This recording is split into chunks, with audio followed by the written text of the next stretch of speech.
lainnya dari sisi Rasulullah Shallallahu Alaihi Wasallam. Meski telah bertahun-tahun Khadijah meninggalkan Rasulullah, namun tidak pernah sedikit pun bayangan Khadijah lepas dari ingatan Rasulullah.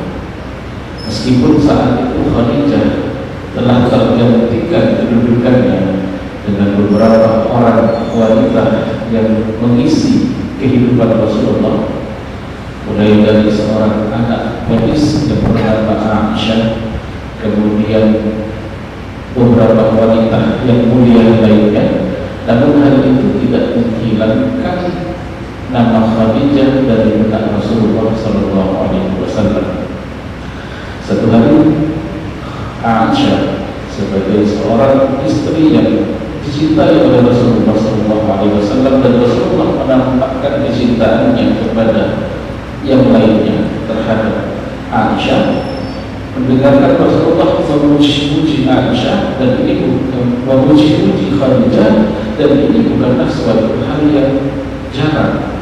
Bahkan Aisyah mengatakan tidaklah Nabi keluar dari rumah kecuali dia membicarakan kebaikan Khadijah. Sampai pada satu titik Aisyah ini merasakan jengah, merasakan cemburu, dan ini adalah kecemburuan yang aneh. Tapi bagi sosok wanita bukanlah suatu hal yang aneh. Mengapa kita katakan aneh? Karena Aisyah sendiri tidak pernah melihat Khadijah, sehingga baginya Khadijah itu adalah bayangan, hanyalah satu cerita yang selalu dipuji-puji oleh suaminya. Oleh karena itulah kemudian Aisyah mengatakan satu kalimat, "Ya Rasulullah, bukankah Khadijah hanyalah sosok wanita yang sudah tua dan renta, dan aku telah menggantikannya sosok gadis muda yang cantik dan dicintai oleh Rasulullah." Maka Rasulullah menoleh dan melihat kepada Aisyah lalu mengatakan, "Demi Allah, wahai Aisyah, Allah tidak pernah menggantikan Khadijah dengan yang sepadan. Allah tidak pernah menggantikan yang sepadan. Allah tidak pernah menggantikan yang sepadan." Sampai 3 kali Rasulullah menyampaikan hal tersebut, dan ini menunjukkan bagaimana kedudukan Khadijah di hati Rasulullah Sallallahu Alaihi Wasallam. Jemaah kaum muslimin dan muslimat rahimahumullah, lalu siapakah Khadijah ini? Sebegitu istimewakah Khadijah ini? Jelas dia adalah seorang yang istimewa. Bagaimana tidak istimewa? Jika kita mengatakan urutan nomor 1 orang yang dicintai oleh Rasulullah adalah Khadijah, maka bukti selanjutnya yang menunjukkan keistimewaan Khadijah adalah, adakah di antara kita yang mendapatkan salam dari Allah Subhanahu wa Ta'ala? Dari zaman Nabi Adam alaihissalam sampai akhir zaman, kita tidak mendapatkan satu sosok manusia pun yang mendapatkan salam khusus dari Allah Subhanahu wa Ta'ala, terkecuali dari kepada Khadijah. Dalam satu hadis sahih, Rasulullah SAW sedang dikunjungi oleh malaikat Jibril. Lalu Jibril mengatakan kepada Rasulullah, "Wahai Muhammad, sebentar lagi Khadijah akan datang membawakan makanan dan minuman. Maka sampaikan kepadanya salam dari Tuhan semesta alam." Bayangkan Bapak Ibu sekalian, yang menitipkan salam Allah, yang menyampaikan salam Jibril, bukan kepada seorang laki-laki, bukan kepada seorang nabi, bagi sosok perempuan yang selama ini mungkin kita anggap adalah sosok yang lemah, ialah Khadijah bintu Khuwailid. Sangat istimewa wanita satu ini. Bagaimana tidak, baginda Nabi telah menyatakan dalam satu hadis sahih, sesungguhnya sebaik-baik wanita penghuni surga adalah Maryam binti Imran, dan Khadijah bintu Khuwailid, Fatimah bintu Muhammad, dan Asia istri Fir'aun. 4 wanita yang disebutkan oleh Rasulullah adalah sebaik-baik wanita penghuni surga, bukan sebaik-baik wanita di atas muka bumi, tapi sebaik-baik wanita penghuni surga. Khadijah adalah sosok yang langka di antara jutaan atau miliaran wanita. Ia adalah pelopor, ia adalah orang yang paling dicintai oleh Rasulullah. Ia yang mendapatkan kemuliaan, mendapatkan salam dari Allah Subhanahu wa Ta'ala. Ia adalah orang yang mendapatkan jaminan surga. Lalu siapakah Khadijah bintu Khuwailid ini sehingga ia mendapatkan kemuliaan yang luar biasa? Khadijah bintu Khuwailid ini bukanlah wanita yang mungkin kita gambarkan seorang wanita muda yang energi, seorang anak perawat yang luar biasa. Pada saat bertemu dengan Rasulullah, bahkan Khadijah ini adalah seorang wanita yang bahkan telah menikah 2 kali. Bahkan ia memiliki anak dari suami terdahulu. Namun kemuliaan bukan terletak dari posisi orang tersebut, tapi kemuliaan adalah pemberian dari Allah Subhanahu wa Ta'ala. Khadijah bintu Khuwailid bapaknya adalah seorang panglima perang pada saat perang Fijar yang diikuti oleh Rasulullah SAW. Pada saat Rasulullah berusia sekitar 14 tahun, pada saat itu terjadi perang Fijar yang pernah kita bahas. Penyebabnya adalah di mana di saat itu orang-orang Quraisy ingin menegakkan keadilan atas dasar pengkhianatan yang dilakukan oleh sekelompok orang. Maka pada saat itu Rasulullah ikut dalam peperangan ini, dan panglima Quraisy yang memimpin perang Fijar ini adalah Khuwailid, ayahanda daripada Khadijah bintu Khuwailid.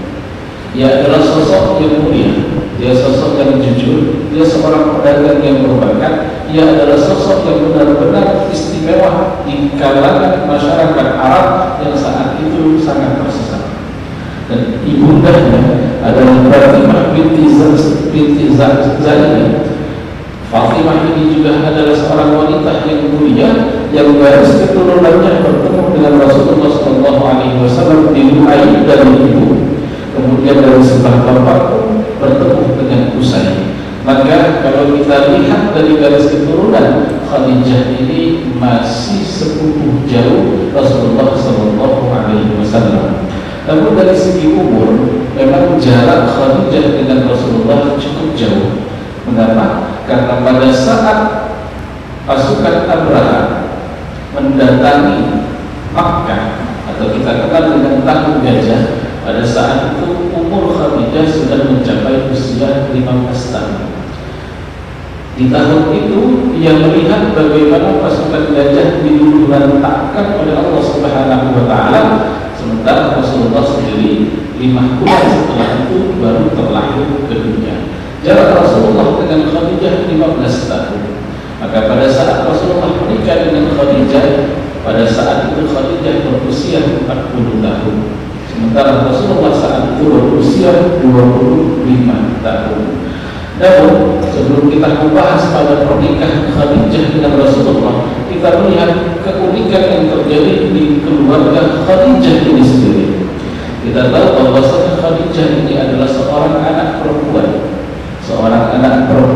yang di masa itu jika ia lahir, ia akan dikorbankan, ia akan dikubur hidup-hidup. Namun inilah kita katakan Khuwailid adalah seorang laki-laki yang luar biasa, seorang yang memiliki akhlak mulia. Tidaklah jenis kelamin Khadijah ini membuat ia ingin mengubur hidup-hidup Khadijah. Namun apa yang dia lakukan, ia tetap bangga, dia tetap bahagia, ia tetap senang dengan kelahiran Khadijah. Bahkan ia menjadikan Khadijah sebagai pewaris ilmu dagangnya, sehingga usia belasan tahun Khadijah sudah terbiasa untuk berniaga dengan bapaknya Khuwailid. Maka ilmu dagang yang dimiliki oleh Khadijah pada dasarnya diturunkan langsung oleh ayahandanya Khuwailid, yang merupakan salah seorang pedagang sukses di kota Mekah pada saat itu. Namun pada saat Khadijah berusia 25 tahun, Pada saat itu Allah berkehendak untuk menjadikan kehidupan Khadijah tidak seterus di awal, karena pada saat itu ayahandanya meninggalkan Khadijah untuk selama-lamanya, bahkan sebelum Khadijah menikah. Menyusul ibundanya yang bahkan telah lebih dahulu meninggalkan Khuwailid, meninggalkan Khadijah, meninggal 5 tahun sebelum meninggalnya Khuwailid. Khuwailid ini ditinggal wafat oleh ibundanya Khadijah, namun dia tetap kekeh untuk mengurus dan membina Khadijah dengan tangannya sendiri. Maka pada saat itulah apa yang dimiliki oleh Khuwailid diwariskan kepada Khadijah, dan di tangan ibu Khadijah perdagangan pun semakin berkembang, semakin sukses, dan pundi-pundi keuangan milik Khadijah semakin banyak. Maka pada saat itulah kemudian Khadijah memutuskan bahwasanya ia akan menikah dengan salah seorang laki-laki pilihannya yang ia cintai, yang dipanggil dengan panggilan Abu Halah. Abu Halah ini juga bukan seorang yang biasa. Dia adalah seorang pedagang sukses, berwajah tampan dan rupawan, sangat cocok sekali disandingkan dengan Khadijah. Pada saat itulah terjadi pernikahan yang megah antara Khadijah dengan Abu Halah, yang kemudian mendapatkan 2 anak. Yang pertama adalah Halah, yang kedua adalah Hindu. Nama 2 anak ini nama perempuan, Bapak Ibu sekalian, tapi pada dasarnya Halah dan Hindu ini adalah 2 anak laki-laki.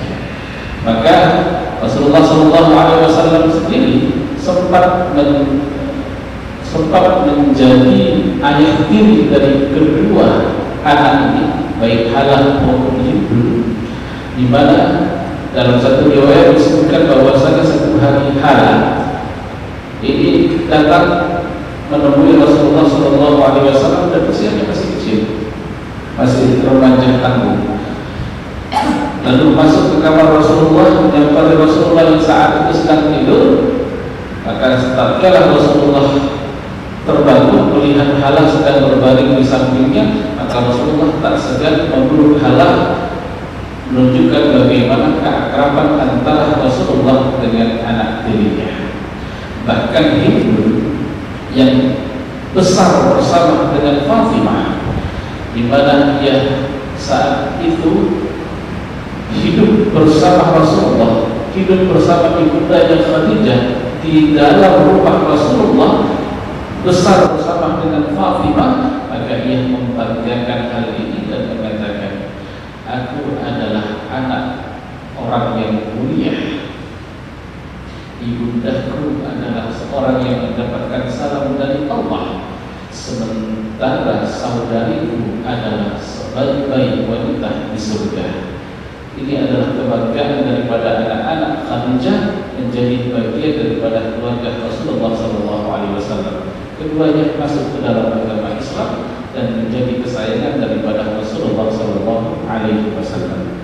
Kemudian ketika Abu Halah meninggal dalam salah satu ekspedisi dagang menuju Syam, maka kemudian setelah beberapa tahun Khadijah kemudian memutuskan untuk mengakhiri masa lajangnya, masa jandanya, dengan menikahi Atiq bin Ais al-Makhzumi, yang mana dari suami keduanya yang mendapatkan seorang anak, yang mengatakan 3 anak, pendapat yang paling kuat adalah seorang anak yang bernama Hindun, dan Hindun ini adalah seorang perempuan yang nanti akan menikah dengan Sofi ibnu Umayyah ibnu Az al-Makhzumi, dan keturunan daripada anak-anak Khadijah ini dulu pernah tinggal di kawasan Madinah dan dikenal dengan panggilan Bani Tahirah, anak-anak orang yang wanita yang disucikan. Dan ini adalah gelar daripada Sayyidah Khadijah. Lalu bagaimana pertemuan Rasulullah SAW